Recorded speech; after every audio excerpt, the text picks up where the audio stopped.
Yo, what's going on, Volcano Beats? The Sampler King back in the lab again. Today we're gonna be talking about a topic, something I've been thinking about lately: gear purging. I saw a few prominent artists, man, during the lockdown, like Junkie XL, a couple others. People purged their gear, and I started thinking about how would that work for me? Obviously I don't have as much gear, but if I were to switch things up on a consistent basis, instead of just hanging on to stuff and basically having those things control me, how would they work for my production and the way I do things? So we're gonna talk about that. Before we get into that, do me a favor, hit that like, hit that subscribe. Let's keep it going, keep it moving. Now let's get to it.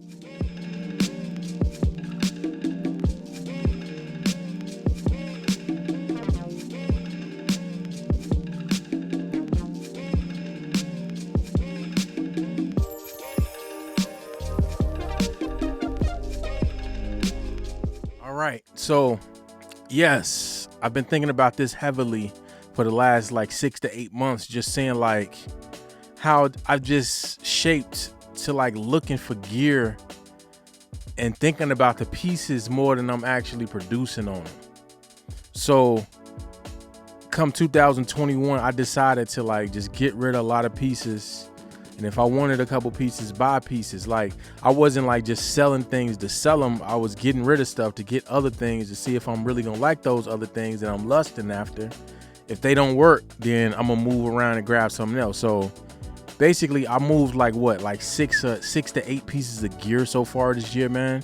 And then the end of May, so we almost exactly through the midway point of the year. Well, we a month shy of that, but close to it, close enough. Just a couple pieces I had the Roland SE02 analog synth, mono synth. Was a dope synth, but it just always felt weird, even though I like the fact that it was an analog synth with 3 oscillators. That's dope. Had effects on it. That's phenomenal. I even got the keyboard attachment, and I got the attachment that made the filter section bigger. It still felt weird, man. Programming that thing sucked, especially when you got a room full of keyboards where the knobs are robust and you don't have to worry about touching the LFO when you're trying to move this. So yeah, it was kind of annoying, and I kind of got tired of it. I did everything I possibly could to make it feel like a real synth. Like I say, I added the keyboard, added the other piece that Studio Electronics made, but just didn't work. So I got rid of that. Another synth that felt constrictive to me. I love the sounds in it, the Alesis Micron, but I gotta be able to program synths, man. When I'm just working in a DAW, honestly, I am a preset guy, I tell you the truth, when I'm working on a computer. But when I'm working on actual synths, I like building my own sound. So it was just one of those things where I didn't want to. Those iPad editors and stuff like that are dope, but I like to have knobs to move, knobs and sliders to get around on.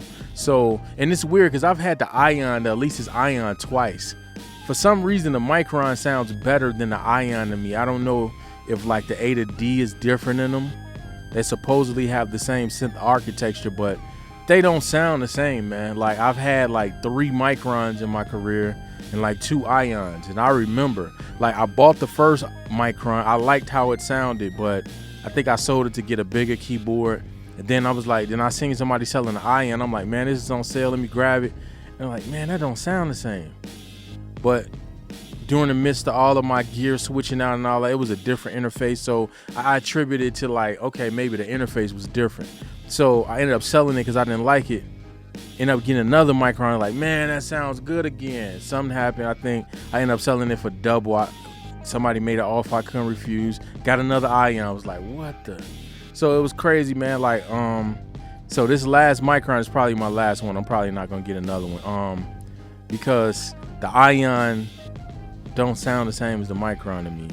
So I'm probably not gonna touch that again. So I got rid of that. I got rid of one of my untouchables, 2 of them, honestly. I thought I would never sell. My Moog Subsequent 37, and I know that's crazy, but this thing right here, I don't know, man. It's like the Moog on steroids. This the Sequential Pro 3. It's the Moog on steroids, man. I got 2 oscillators. So the Moog has got 2 VCOs and a sub octave. This one's got the 2 plus a sub plus the digital oscillator. So it's just, I can't say it doesn't have that deep growly Moog sound, but like if I'm just like rocking with some smooth bass, or if I want to, like, this is like the best effects box in the world. Like, I run my synthesizers through it, I run everything through it. So, and there's 2 effects processors in it. The Moog didn't have any effects, so yeah, it could do more. Basically, I could do more with like, and it's 3-note paraphonic, so I could do a little bit more when it comes to, I say this is like a little mini Prophet 6, because basically that's what it is. It's like one voice or 3 paraphonic voices of the Prophet 6. So it's just something the Moog Subsequent couldn't compete with. The Moog Subsequent is like, it was great at one thing. This is like good at a lot of things. So I got rid of that. And I'm probably gonna get shot and stabbed for this next one. Like, I sold my MPC 2000. I can't believe I sold it, but it was just collecting dust, man. I got like 8 MPCs and I'm not using it anymore. So I'm purging a couple of them. I'm purging that one. I purged that one already, and I'm gonna purge my my 2500 probably. So, because I'm not using that. I use my 5000 sometimes. I use my MV8800. I use my 4000, and now I use my 60. I'm probably gonna get an X. I'm gonna probably get rid of my Live too. So yeah, I'm just trying not to be one of those people that like collect all type of stuff. Like, it's funny when people see my videos, they see the stuff in the background. Like, I used to have like 2 rooms full of stuff. Now, majority of the stuff you see in my videos are like the only things I have now, because I'm making a conscious decision to like get rid of some stuff. Like, it's still gonna be some untouchables for real. Like my 60, I'm putting too much work into that. I'm not getting rid of it. Maybe this joint because it's so versatile. But my other synths, yeah, everything else can get it. Like, even like I just got this. So now now let me talk about the stuff that I just got. I talked about a few things that I got rid of. So let's recap. I got rid of my Alesis Micron. I got rid of my Roland SEO2. I got rid of my MPC 2000 Classic. I had an effects card in it, RAM. It was totally souped up. I got rid of that. My Moog Subsequent 37 and my Dave Smith Mofo X4. So I got rid of all those. And next on the chopping block is my MPC 2500. I'm literally corresponding with somebody who might buy it right now. So that's next on the chopping block. I got rid of my Korg Poly 61, the original one I had. It was pre-MIDI, so it was gonna cost me like $200 or $300 to get the MIDI installed on it. I seen the guy selling one with MIDI cheap, so I just bought it from him and then eventually sold mine. So I technically didn't get rid of it, but I don't have the same Poly that I've had for like 10 years now. I got rid of it. I grabbed a new upgraded version. So my buttons work good and all that. I was about to get it fixed. It was gonna cost me probably about $400 or $500 to get it, like all the tack switches changed and everything. I ended up getting his. Boom. Now it's I got a Poly 61 in perfect condition, basically.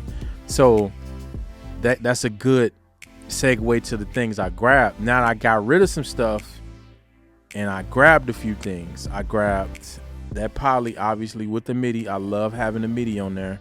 Korg DW 8000, got one.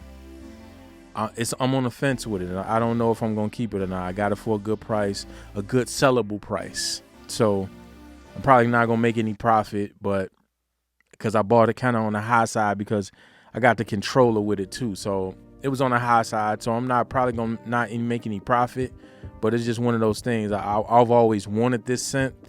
Now that I got it in my setup, this is one of the darkest synths I've ever heard. So it's almost like when I start playing it, when I'm playing like the Prophet up top or any other synth, my other chord, it's like I put a blanket over the speaker when I start playing this one. It's crazy. This is one of the darkest synths I've ever heard. So I don't know if I like that. Next on the list would be the Prophet Rev 2. Just got it, so I don't have any opinion on it yet. Like, it feels good. I like the keyboard on it. I could tell it comes from the same lineage as the Mofo X Photo. I could tell that. I could feel it. I could see how the menu dive on it. It feels exactly the same, but hopefully it sounds and like it's got effects and more voices, and you can stack 2 layers on it, so I should be able to make some things happen with that. Next on my list is my Roland HS60, the home version of the 106. So that thing is phenomenal.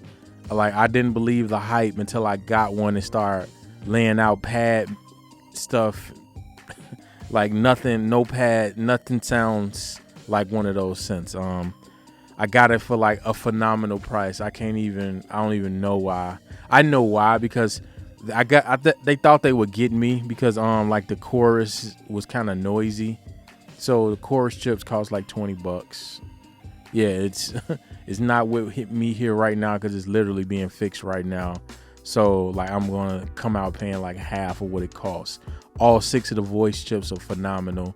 The filter is great. Everything works fine except for those noisy like chorus chips. So as soon as those chorus chips are fixed, then I got me a perfectly functioning 106 basically. So that's one of the ones I'm not getting rid of. That's like you go through like 20 pieces at a time, and sometimes you get that one piece. That 106 is that piece. I'm not getting rid of that. I had a 106. One of the voices were bad. I sent it back to the store that I bought it from. Now I got one. All 6 voices working fine. I'm not getting rid of it. I'm keeping it. It's beautiful. Another piece I got this year is the Roland MV8800. I'm on the fence about that one. I'm not gonna lie. I may not keep it. It's one of those things where you remember something, and then you remember like, man, I remember why I missed it for a second, but I didn't miss it a lot, because it is a lot of extra weird stuff I'm not used to, especially.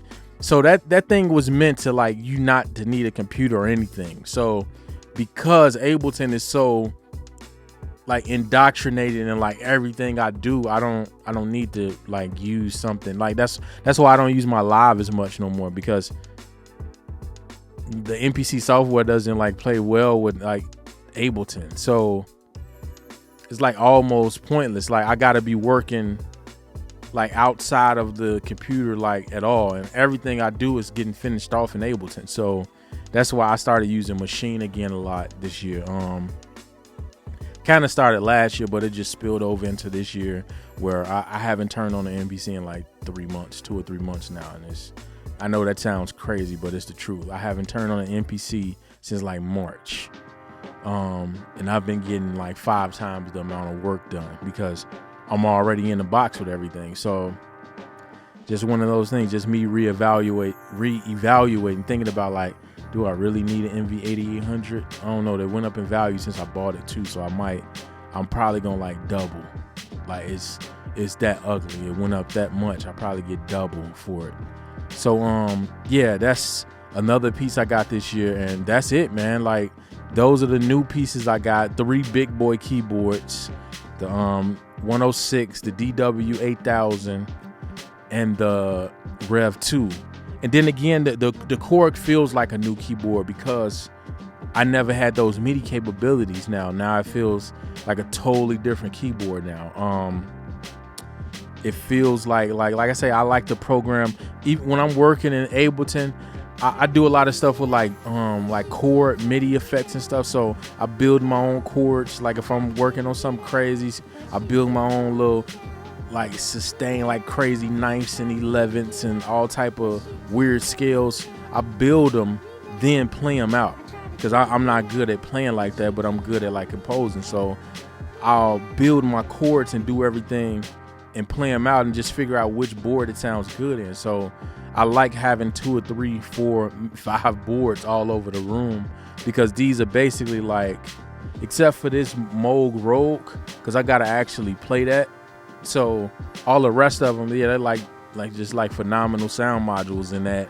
And that Korg Poly, it's hard for it to sound bad. Like I programmed some bass patches. You can put it in like unison mode, and those bass patches, man, I'm competing with any like mono synth with it. So even bigger than a mono synth, because I'm working with, like I say, it's like 6 voices stacked. So yeah, it's a beast, man. yeah, that Korg Poly is probably the best pickup I got this year. Adding MIDI to that Korg Poly. Because I'm programming stuff now because I got tack switches to program with now. I love the fact, like, it's weird, like the little button things that everybody did in the 80s. A lot of people hate that. I actually love that. I guess because I've had that Korg Poly for like 10 years now. I really don't like synths without it. Like, that's why this one may be temporary. I might be getting a Prophet 6 because I like the synths with the rows of buttons at the bottom. So it's weird, man. I've become accustomed to it, so I love it now. So yeah, that's just my thoughts, man. Let me know if you like can like level with me, like if you feel like what I'm saying. Like, I wanted to get rid of some things because like I've always wanted a 106. I've always wanted this DW 8000. You know what I'm saying? So I got rid of a few things, like some like that subsequent 37. I thought I'd never part with that, but like 3 weeks after I let it go, I just started using this one because I was just using it sometimes. But like up to like 3 weeks after it was gone, I forgot about it, man. Like I don't miss it no more because this thing is like a spaceship, man, compared to that. So yeah. Let me know what you think, man. Let me know if I'm crazy about like some of the things I'm doing. I'm definitely gonna get rid of my 2500 and possibly my 8800. I'm probably just gonna have a couple big boy MPCs, my 60, my 4000, my 5000, and maybe an X. That's it. Like, my collection is done. I got a 2000 XL and a 1000 and now the 2500 that I'm still on the fence with them two, but the 2500 is gone for sure. So yeah, let me know what you think, man. I think I'm gonna get into the habit of doing this, man, because I'm one of those people that just grab stuff like, man, I need to have that. Then a month later, I don't even like it. So I might as well just do it on purpose. Just grab pieces, use them, get rid of them.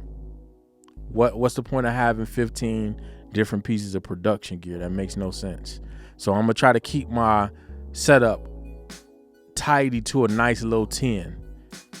So I'm at about 12 or 13 right now. So I'm gonna have to cut down like 3 or 4 to get under that 10 number, just so I can always feel like, okay, cool, I got the best pieces for me, not just pieces.